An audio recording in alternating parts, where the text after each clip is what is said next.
esta abreviatura de traumatismo encefalocraneano o cráneoencefálico, que es lo mismo. Entonces, el concepto: cualquier lesión del conjunto cráneoencefálico que se asocia a síntomas o signos atribuidos al traumatismo. Puede ser periodo de pérdida de conciencia, en sus siglas en inglés, pérdida de memoria de eventos inmediatos anteriores, o sea, al traumatismo, que son retrógrados, o posteriores al traumatismo, que son postraumáticos. O sea, que la persona tenga un golpe y de pronto no recuerde lo que pasó antes o lo que pasó después. Cualquier deficiencia neurológica, lógicamente, algún déficit motor que haya posterior al traumatismo, y cualquier alteración del estado mental al momento de la lesión, o sea, que despierte y esté desorientado, que esté estuporoso, nubilado. ¿Cuáles van a ser los mecanismos? Los anteriores eran el concepto. Bien, ahora, ¿cuáles van a ser los mecanismos? Golpe en la cabeza con un objeto. Bien, o sea, que el golpe, el trauma, vaya a la cabeza. Puede ser la mano, puede ser un martillo, puede ser cualquier objeto que golpee la cabeza. Segundo, golpe de la cabeza contra un objeto. Puede ser que yo me caiga y me golpee contra el piso, contra la pared, al revés, ¿no? Tercero, movimiento de aceleración y desaceleración, que es lo que sucede generalmente cuando hay algún choque o cuando hay un traumatismo igual de los bebés, cuando uno los sacude a los bebés, se produce ese mecanismo de aceleración y desaceleración.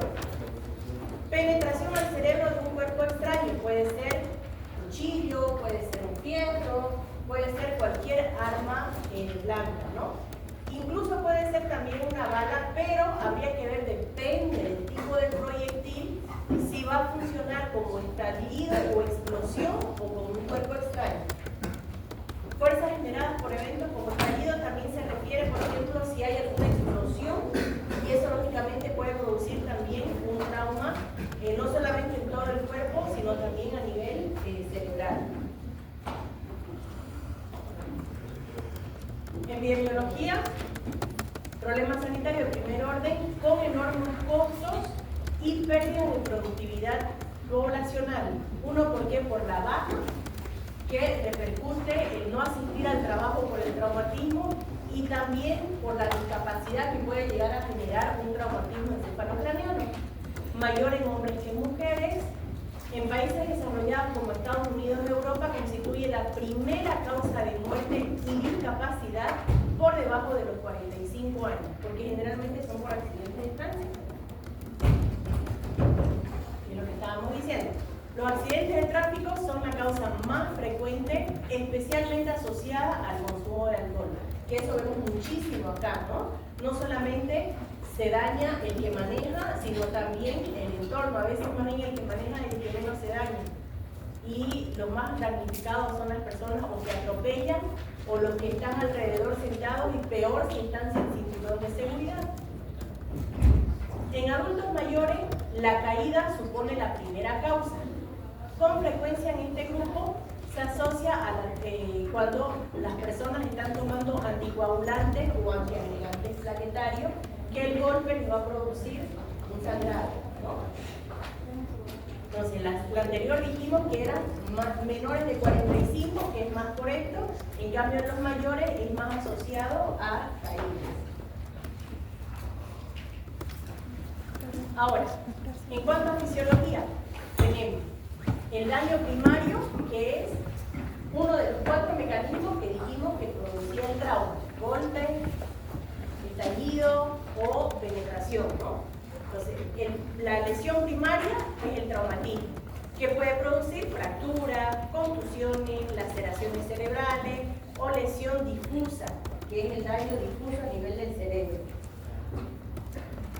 Una vez se produce el trauma, van a venir diferentes procesos que pueden empeorar la situación, como por ejemplo que hayan hematomas intracraneales, edema, isquemia, y esto va a ser el daño secundario al traumatismo.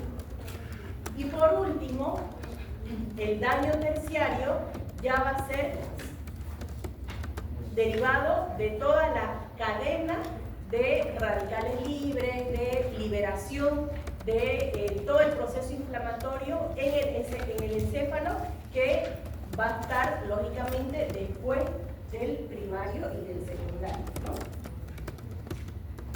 Ahora, para que entendamos por qué hay tanto edema y por qué el edema produce más daño a veces que la lesión misma primaria. Se llama la ley o el modelo de Monroe-Kelly. En el adulto, el cráneo constituye un continente extensible. ¿Por qué dicen el adulto? Porque ustedes saben que los bebés hasta el primer año tienen todavía la fontanela abierta. Entonces, si hay edema, la cabeza puede crecer, o si hay hidrocefalia. En cambio, en el adulto no, porque ya está todo pegado, y por eso es que dice que es un continente inextensible, que puede dividirse en 3 compartimentos. ¿Qué es lo que hay adentro? El parénquima, el volumen sanguíneo y el líquido cefalorraquídeo. Cada uno de estos aumenta. Si uno de estos aumenta, lógicamente va a aumentar a expensas del otro. Y esto va a hacer de que aumente la presión intracraneana, que debería estar en un rango normal de 10 a 15 milímetros de mercurio. En un dibujito para que lo entiendan. Por ejemplo,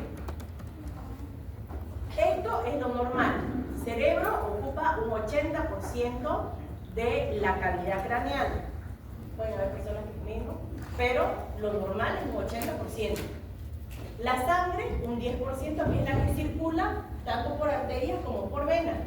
Y el líquido cefalorraquídeo, un 10%, que ya dijimos que va a circular por el espacio subaracnoideo y por los ventrículos. Con esto la presión se tendría que mantener en un rango de 10 milímetros de mercurio. Si es que existe una masa, puede ser sangre, tumor, lo que sea que haya en el cerebro, lógicamente va a disminuir el espacio para los otros dos. Y esto va a hacer que aumente la presión intracraneana. Mientras más grande sea la masa, más espacio le va a restar al resto y lógicamente más va a aumentar la presión intracraneana. Esa es la ley de Monroe-Kelly. Ahora, ¿qué es la presión de perfusión cerebral? Es la presión arterial media menos la presión intracraneana. Esta también tiene un valor normal, que lógicamente si uno de estos está alterada, la presión de perfusión va a estar disminuida. ¿Y qué es la presión de perfusión? Es la presión que le permite una buena irrigación sanguínea al cerebro, ¿no? Ahora, ¿cuál va a ser el cuadro clínico en un trauma craneoencefálico? Dependiendo lógicamente de la gravedad del traumatismo. Primero tenemos que evaluar la conciencia. Bien, parámetro más importante para tener en cuenta. Tenemos que evitar palabras que pueden ser ambiguas. Por ejemplo, para mí, estuporoso puede ser que esté medio somnoliento, pero si se fijan también existe una palabra somnolienta. De repente, somnoliento para una persona es que esté, supongamos, por un lado de 14 en 15, para otro puede ser un 13 en 15, para otro puede ser un 12. Entonces, estas palabras no son objetivas, son subjetivas. Y cuando anotamos en la historia clínica, siempre tenemos que evitar lo subjetivo. ¿Por qué? Porque puede venir otra persona y tener otro concepto y anotar diferente. Por eso es que se utiliza la escala de Glasgow, que eso es objetivo. ¿Por qué? Porque estamos poniendo un número a algo que estamos viendo objetivamente. Bien, ya habíamos dicho que el Glasgow medía respuesta verbal, ocular y motora. Dijimos que el mínimo era 3 y el máximo es 15. Ahora, entre esas variantes, lógicamente, va a existir la gravedad del caso, ¿no? Ahora, si de repente, por motivos anteriores al paciente, o porque está intubado, o porque no se puede evaluar la parte de los ojos, hay que anotar en la historia clínica por qué no se evaluó. Si el paciente estaba intubado, lógicamente no vamos a evaluar respuesta motora. podemos evaluar las otras. Entonces se anota Glasgow, qué sé yo, 8 en 15, alterado por paciente con intubación orotraqueal.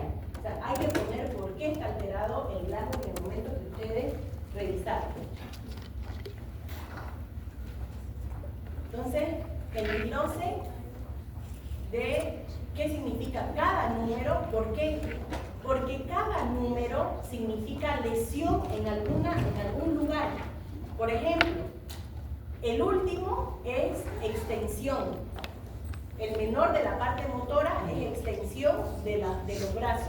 Que esto ya es una lesión mucho más baja, una lesión ya en protuberancia. Entonces, cada uno tiene un significado, no es nomás porque se le ocurrió al paciente hacer extensión o hacer flexión, sino porque mientras más bajo el Glasgow, lógicamente, más grave la lesión. Entonces, ojo, verbal, motora, obedece órdenes, que quiere decir que si ustedes le dicen, apriéteme la mano derecha, es mueva el dedo meñique, o sea, tiene que comprender y hacer la orden que uno le está dando. ¿Bien? Localiza dolor, es si ustedes lo pellizcan, él tiene que decir dónde lo está pellizcando. ¿Por qué? Porque retira miembro, quiere decir que cuando ustedes le producen un estímulo doloroso, él no responde, no dice dónde, pero retira el miembro que ustedes están estimulando, no el contrario. Esa es la diferencia entre localiza dolor y retira la extremidad. Ya flexión anormal es el paciente que hace este movimiento y extensión lo contrario, ¿no? Ahora, ¿por qué son importantes estos números? Porque nos va a dar el grado de coma. De 8 para abajo es sinónimo de intubar al paciente. ¿Bien? Entonces, en esto nosotros podemos ser expectantes y mantener al paciente de repente 24 horas internado o no. En esto por ahí hay que hacer una tomografía de control al día siguiente o hacerle seguimiento más estricto, pero esto ya es sinónimo de intubar y de enterar. Por eso es importante la escala. Ahora, no solamente la escala, tenemos también que evaluar las pupilas. ¿Por qué? Porque la alteración en ella también es nos muestra un daño que puede ser más profundo, ya a nivel de los pares craneales, a nivel del mesencéfalo, protuberancia. Y lógicamente esto tiene que ver con la presión intracraneal, si está elevada o no. Ahora, se debe evitar el reflejo consensual pupilar. O sea, si yo evalúo esta, lógicamente tengo que fijarme que esta no esté también estimulada. ¿Por qué? Porque si yo no tapo esta, el estímulo puede entrar aquí y la pupila acá me puede estar alterando, pero por el reflejo consensual, no por el estímulo en sí directo de la pupila. ¿Bien? ¿Entendieron? ¿Cuál es el reflejo consensual?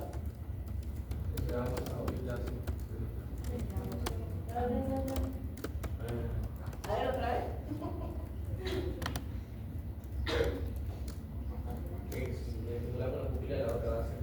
Exacto, entonces por eso, cuando nosotros estamos evaluando la pupila derecha, bloqueamos la izquierda para evitar el reflejo consensual y ver solo la respuesta de la derecha, que es la que estamos estimulando. ¿Bien? Eso quiere decir.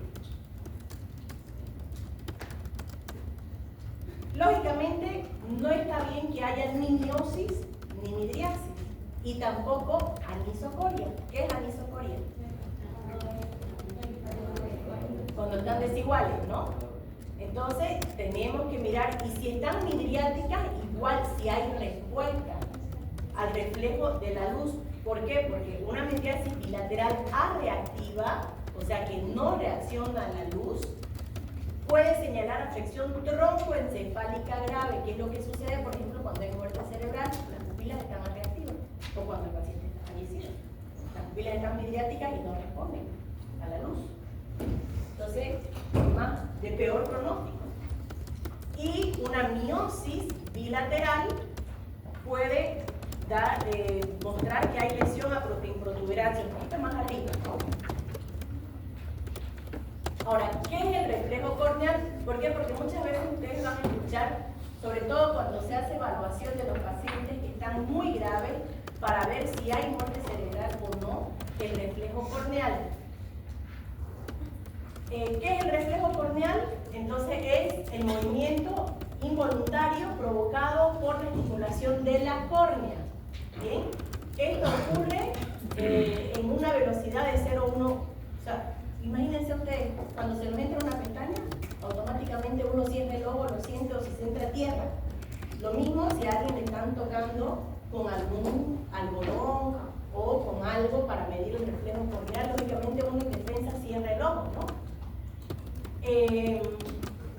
Examina la vía refleja que incluye los nervios 5, 7 y el examinador toca ligeramente con un hisopo la córnea, no va a ser con una aguja, del paciente, y esta sensación debe provocar el parpadeo por reflejo, que cuando hay lesión del bulbo, protuberancia, lógicamente esto está abolido y ustedes pueden tocarle lo que quieran y el paciente no va a pestañear.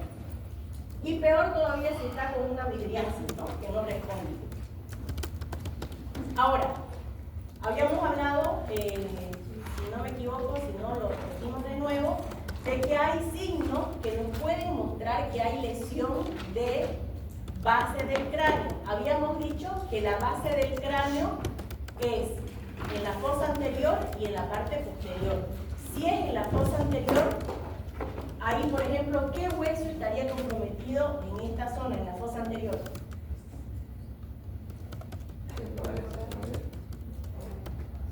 Efenoide. Esa es la base anterior, el efenoide. Que incluso si hay fractura, puede haber salida de líquido cefalorraquídeo por la nariz, que también es un signo de lesión de base de cráneo. Y la fosa posterior, peñascos y la parte occipital, que también si hay fractura en esa zona podemos tener salida de líquidos cefalorraquídeos por los oídos. Entonces cuando hay de repente un traumatismo y la persona puede decir estoy perdiendo moco, pero es algo cristalino y no cede, hay que pensar en fractura de la base del cráneo y que eso sea líquido cefalorraquídeo. ¿Bien? Sí, podría usar. Mayormente con esta fractura de cráneo siempre vamos a ver ojo de mapache. Si es alta o baja, fíjense. Ojo de mapache, fractura en fosa anterior. Y si es en la parte posterior, fosa posterior, signo de Batten, en esta zona de los peñascos. Igual, puede haber fractura de esa zona sin que haya esto. Es una pauta, es un signo, pero si ven esto y hay traumatismo y salida de líquido, hay que pensar en traumatismo de fosa anterior. Aunque el paciente esté consciente, lúcido, sí o sí tienen que hacer una tomografía. Y lo mismo acá. ¿Ya?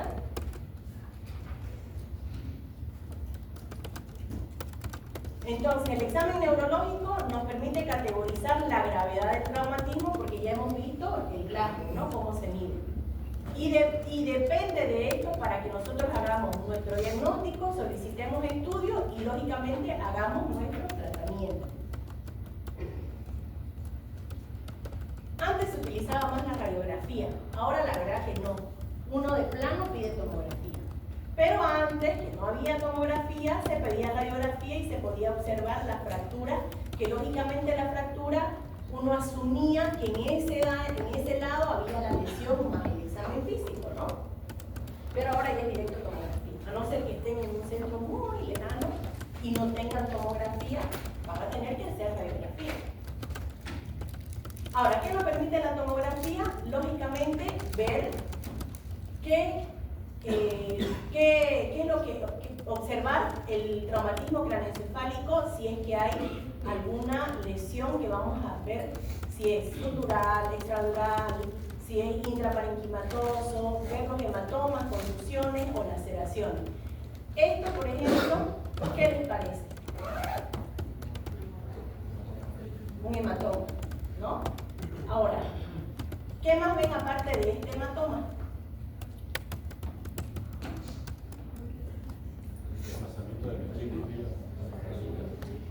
Desvío de la línea media, ¿qué más? ¿Y cómo se dan cuenta del edema? Los dos ventrículos no están iguales, ¿no? Uno está más colapsado que el otro por el desvío de la línea media y la lesión, ¿no? Que está ocupando un espacio, que es lo que decíamos de la ley de Monroe-Kelly. Si hay algo, lógicamente va a desplazar al resto. ¿Cómo vamos a hacer el diagnóstico? La historia clínica, examen neurológico. Tenemos que examinar no solamente las 4 extremidades, sino también pares craneales. En el caso de coma de origen desconocido, entonces la tomografía también nos va a ayudar mostrándonos las imágenes que hay. Ahora, contusiones o laceraciones pueden ocurrir en la zona de impacto, pero también en la parte posterior, sobre todo cuando es aceleración y desaceleración, porque ese cerebro se golpea adelante y también se golpea atrás. Y lógicamente no es una lesión como un hematoma, sino que van a ser varias lesiones que pueden ser, como en este caso, hemorrágicas, y fíjense que hay bastante edema alrededor, ¿no? Lo que decíamos, por aceleración, golpea primero adelante y después golpea atrás, y lógicamente puede producir lesión en ambos lugares. Hematoma epidural. ¿Qué quiere decir epidural?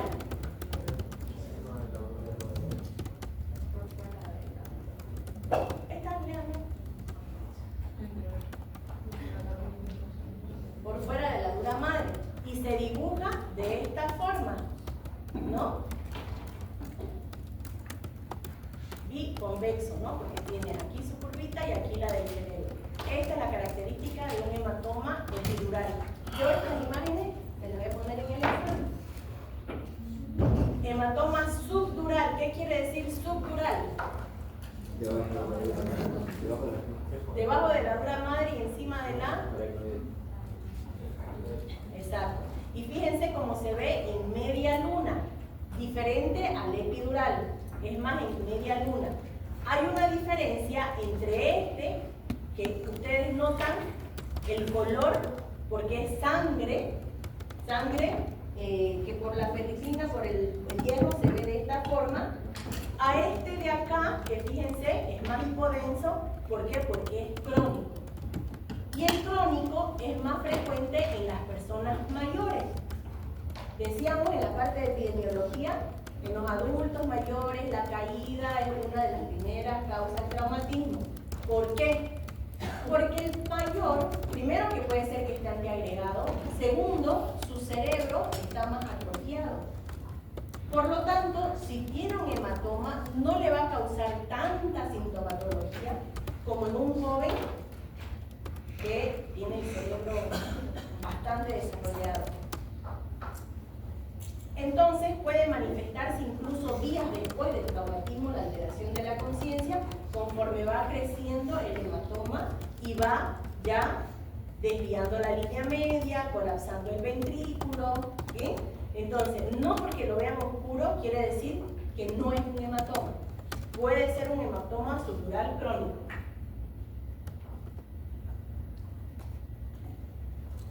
Evaluación de la vía aérea, respiración, siempre el ABC, ¿no? En el tratamiento.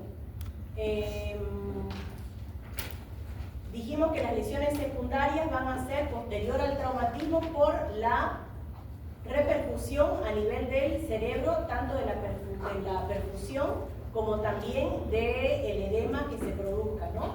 Y lógicamente una vez estabilizado, ya ahí recién uno puede hacer el interrogatorio, ya sea al paciente si recupera la conciencia o a la familia para ver qué fue lo que pasó, y en el paciente si recupera la conciencia a ver si tiene amnesia retrógrada o anterógrada. Una vez que ya nosotros sabemos, hemos hecho el diagnóstico, entonces con nuestra escala de Glasgow vamos a ver si es leve, 15, ausencia de pérdida de conciencia, recuerda todo el episodio, puede tener una sensación de mareo o cefalea, entonces puede ir el paciente a domicilio con ciertas medidas de alarma, ¿no?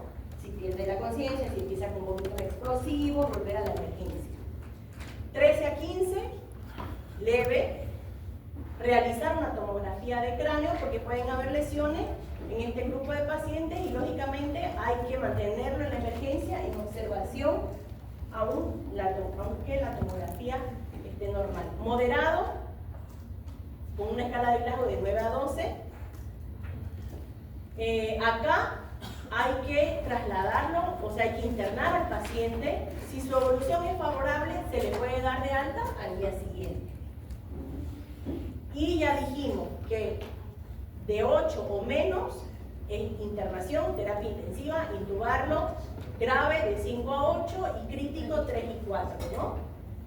Y además, como el paciente acá va a estar con la conciencia alterada, ustedes tienen que suponer que hay otros daños más, porque no les va a decir, me duele el hígado porque me lo golpeé y está sangrando, o sí, también tuve una lesión cervical. Ustedes tienen que asumir como un politraumatismo y revisar el resto de los órganos para descartar otras lesiones aparte del traumatismo craneoencefálico. Entonces, ¿qué es lo más importante? Siempre, el ABC, siempre. Luego, mantener la presión intracraneal por debajo de 20 milímetros de mercurio, buena oxigenación para que no haya un daño secundario o terciario, y mantener la presión de perfusión cerebral entre 50 y 70, que dijimos que era la presión arterial media menos la presión intracraneal. Vasopresores en caso de que haya hipotensión, eso ya se maneja en terapia. Esto es repetir lo mismo. Y aparte de esas medidas de terapia intensiva, lógicamente, para disminuir también la presión intracraneal, tenemos que poner la cama a 30 a 45 grados, evitar la hipotensión, porque esto más bien reduce el flujo sanguíneo, sedar al paciente para hacerle un reposo. Por eso es que muchas veces van a escuchar que se induce a coma al paciente, prevenir la hiperglicemia, lógicamente la fiebre también, porque esto nos aumenta el metabolismo, frecuencia cardíaca, y evacuación quirúrgica en hematomas subdurales mayores a 10 milímetros, que esto ya lo evalúa el neurocirujano, ¿no?